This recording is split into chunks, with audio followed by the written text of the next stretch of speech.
안녕하십니까. 이번에는 이게 두 군데 간첩을 이야기하려합니다. 북한 간첩은 불구속을 하고, 그 다음에 중국 간첩은 아예 간첩으로 처벌도 못하고, 야, 간첩을 이게 간첩이라고도 못하네.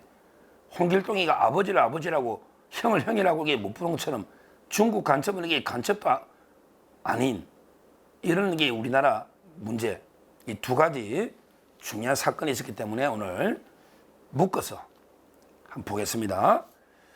먼저 이제 북한 간첩인데요. 이걸 이게 불구속으로 했다. 북한이 지령을 받고 간첩 활동을 해온 민노총 간부 2명을요 기소를 했는데 불구속으로 기소했다. 와, 요즘 이게 우리나라가 북한의 간첩도 불구속하는 이 정도 이게 나라가 이런 나라가 이게 돼버렸습니까? 저는 도저히 납득이 안 돼요.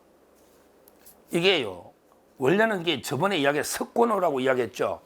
석고노. 그는 이게 대를 이어서 간첩이더만, 아버지도 간첩이야. 석고노가 15년 받았잖아요. 석고노가 이게 민노총의 그 조직 정의국장이면 최고 요직이야. 아버지도 이게 간첩단이야. 15년 받은 석고노. 이 사건을 이게 수사하면서 나오는 게 또 간첩인 거죠. 그때 실제요, 석고노가 이제 엄청나게 외국에 중국, 캄보디아 다니면서 북한 공작원하고 접속하고요. 그래가지고 이게 구속 기소돼가지고 민노총의 보건의료노조 조직실장하고요. 그 다음에 금속노조 부위원장, 이것도 7년, 5년. 그러니까 3명은 15년, 그 다음에 7년, 그 다음에 5년, 이렇게 3명이 수원해서 받았잖아, 재판 1심.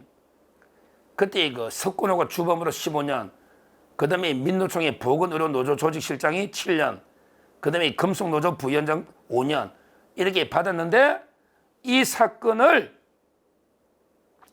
이렇게 캐다 보니까, 이제 간첩들이 줄줄이 놀 거 아닙니까? 간첩들이. 거기에 다시 민노총의 전현직 간부 2명, 지금도 있고 현직도 있어. 전직도 있고. 전현직 간부 2명이 중국에서 북한 공작원과 접선한 거예요. 그러니까 아까 석군하고 함께 범행한 거죠. 수원에서 이제 허훈이라고 했죠. 이재명이 법카 수사할 때 내가 이야기했잖아. 공공수사부장 허훈. 이재명이 법카 있잖아. 법카 기소한. 수원지검의 공공수사부 허훈.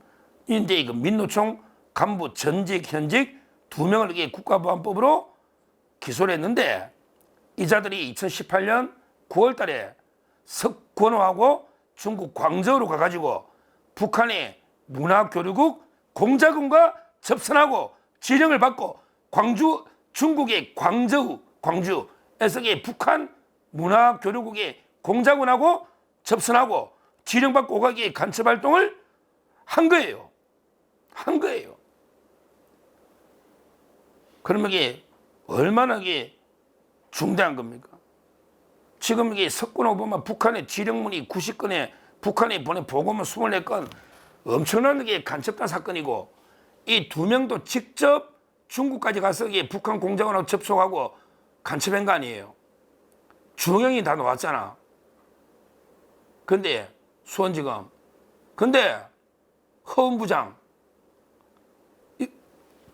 이게 왜 불구속 기소요? 와, 간첩은 이게 불구속 기소 이해가 안 되네. 이게 왜 불구속 기소냐고. 수원지검 거기에 허훈 부장, 김유철 검사장, 그 다음에 심우정 총장, 이 라인 아닙니까? 이 라인 아니에요, 검찰? 아니, 심우정 총장 책임자니까. 심우정 총장, 대통령은 구속 기소, 간첩은 불구속 기소. 이게 나라야? 이게 법치냐고. 대통령은 아무 죄도 없이 대통령은 구속 기소. 저 북한하고 공작원 중국까지 가가지고 접속하고 이런 게 간첩은 불구속 기소. 이게 형평에 맞냐고. 이게 법에 맞냐고. 이게 나라냐. 이 탄식이 오는 거예요. 한번 설명해 보라고. 심우정 총장 한번 설명해 보라고. 왜 불구속 기소냐고. 간첩이 대통령 구속 기소고 수사 하나 없이 이걸 보고 이게 진짜 황당하면 나라가 이게 내부에서부터 썩어 무너지는 거예요. 내부에서부터 나라가 이게 무너지는 거예요. 원래 외침으로 무너지는 게 아니에요. 모든 이게 가정도 그래. 가정도 이게 내부에서 가족들끼리 불화하고 싸우고 나서 가정이 무너지는 거예요. 외부에서 무너지는 게 아니야. 회사도 그래. 내부에서 직원들끼리 싸우고 찢어지고 직원들끼리 불화하고 이러니까 이게 무너지는 거지. 외부에서 무너지는 게 아니야. 나라도 마찬가지야. 나라도 이게 내부에서부터 썩어 무너지는 거야. 그러니까 외부의 침략에서 무너지지. 역사가 보여주는 거야. 이게 맹자가 한 이야기고, 이게 인조가 남한산성으로 도망가면서 피눈물 흘리면서 한 말이야. 모든 나라든 모든 이게 회사든 가정이든 모든 조직은 내부에서 무너지고 그 다음에 외부 요인으로 무너진다. 이게 인조가 피를 흘리면서 한 이야기야. 병자론한테 보라고. 왕조실록. 지금 여기 간첩회에서 민노총회에서 내부에서부터 나라가 무너지고 있다고 대통령을 구속 기소하면서 간첩을 불구속 기소하는 이게 나라냐 말이야. 이걸 제가 엄중하게 그 검찰에 해명해 보라고. 계속 물고 늘어질 거니까 이게 나라냐고, 이게 법치냐고, 이게 정의냐고, 이게 형평이냐고 계속 이게 제가 질문을 던질 겁니다. 자, 그 다음에 또 충격적인 게 하나 더 있어요. 이거는 이게 민노당 간첩단이고요. 오늘 조선일보에 그 크게 기사가 났는데요. 이 중국 놈이, 중국인이요. 참 웃긴 게 대만인을 위주로 해. 이 중국하고 대만이라는 게 웃깁니다. 대만은 이게 원래 대만에 본토인이 있죠. 대만에 원래 본토인이 있어요. 근데 아마 이게 그 일본의 오랜 식민지가 됐을 겁니다. 대만이 그 역사를 보면 우리나라는 1910년에 병합이 됐잖아. 1910년. 근데 대만은 1894년 청일전쟁. 그렇죠. 1894년 청일전쟁 때 대만을 일본에 넘겨요. 따라서 이게 일본의 오랜 식민지가 돼요. 대만이 우리나라보다 식민지가 일본에 오래돼요. 그 다음에 대만에 원래 원주민이 있어요. 근데 그게 아마 정성공 이런 사람들 있잖아요. 명나라, 청나라 때 우리 그거 있잖아요. 대만이 중국에 정복이 되거든요. 근데 하여튼 대만인하고 중국인이 지금 원래 장개석이 도망가면서 군대 뭐 한 80만인지 뭐 군대 이끌고 대만으로 도망을 갔잖아요. 그때 대륙 왜 모택동이하고 장개석이 싸울 때 그러면서 그 대만을 어떻게 보면 장개석 군대가 점령하면서 본토인하고 원래 원주민이 섞여 있잖아요. 그러니까 아마 그 중국 놈들이 대만인으로 위장했는데 웃기잖아. 같은 중국인데 근데 그거 좀 다르단 말이에요. 인구 구성이. 그러니까 대만인으로 위장한 중국인 5명이 필리핀에서 근거가 됐어요. 필리핀에 해군기지 있잖아요. 자, 필리핀 마닐라는 제가 가봤죠. 마닐라 한번 가보고, 그 다음에 이거 수빅만 있고, 그 다음에 그 클라크 미군 공군기지가 있거든요. 그 군사기지들이에요. 제가 한번 가본 적이 있는데, 근데요, 거기에 보면 군사시설을 중국, 이놈들이 간첩이야. 전 세계에서 이래. 이게 우리나라 심해. 요걸 몰래 찍고 CCTV까지, 야자나무에 CCTV까지 설치해놔가지고, 이자들이요. 와, 군사 목적으로 3차원 영상까지 만들고, 야자나무에 CCTV 설치하고, 몰래 찍다가 필리핀에 거기에 그 간첩죄로 국가수하고 MBI랍니다. 필리핀 국가수하고 MBI. 여기에 5명이 체포가 됐다. 그런데 문제는요, 이걸 미국 국무부에서, 미국의 트럼프 대통령의 국무부에서요, 제일 중국 간첩이 활동하는 게 어디다? 한국, 그 다음에 필리핀, 그 다음에 괌이라는 거예요. 괌. 괌에 미군 기지가 있잖아요. 괌. 그 다음에 필리핀, 그 다음에 한국. 왜? 여기에 미군 주력들이 있거든. 일본도 이게 많이 안 하네. 일본도 있지만 한국, 그 다음에 필리핀, 그 다음에 괌 이런 데서 중국 놈들이 엄청난 첩보전 간첩질을 하고 있다는 거죠. 미국 국무부가 엄중하게 세 나라를 지적해서 경고를 중국에 한 거예요. 왜 제가 이걸 중요하게 보느냐? 2가지예요. 하나는 윤석열 대통령이 그때 그랬잖아. 계엄 선포할 때 윤석열 대통령이 반국가 세력 간첩 썰어버리는 이게 계엄의 목적 중에 하나거든. 계엄의 목적은 크게 세 가지예요. 부정선거 검증, 그 다음에 국회 폐악질을 알린다, 그 다음에 종북 반국가 세력을 썰어버린다는 거 아니에요. 거기에 보면 중국 간첩이 어때? 미국 항공모함, 미국 군함을 이렇게 촬영했잖아요. 그 다음에 우리 내곡동에 있는 국가정보원까지 촬영했잖아. 근데 이걸 간첩으로 처벌도 못해. 왜? 민주당이 법을 안 바꿔줘. 지금 간첩은 북한만 되거든. 중국이 안 되잖아. 대통령이 계엄 선포의 목적에서 중국인 간첩 이 문제를 제기했기 때문에 첫째 중요하다. 이 문제가.